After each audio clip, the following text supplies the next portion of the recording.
Sono trascorse meno di 24 ore dalla sfida decisiva del Taliercio con la Dinamo Sassari e un corteo acqueo colorato dalle bandiere della Reyer Venezia già percorre il Canal Grande in una festosa processione guidata dal battello della squadra che riporta in città il titolo più ambito e prestigioso della pallacanestro nazionale.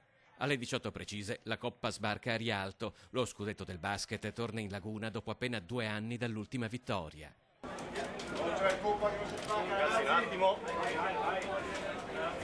Per giocatori, tecnici, preparatori atletici, dirigenti, tutto lo staff del Venezia neocampione d'Italia, l'accoglienza è calorosissima.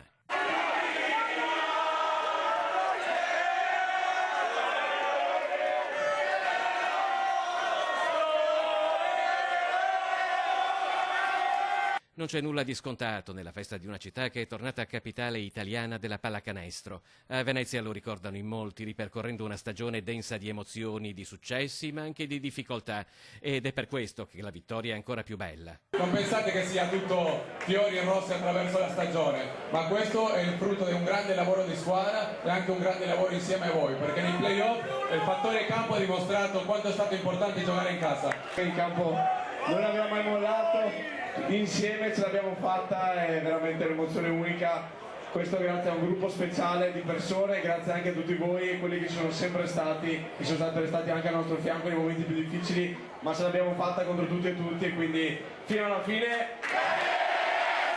I fatti sono questi rimarranno perché fra 74 anni non ci sarete più né voi né io, però questi e quelli 2 anni fa rimarranno sempre qui.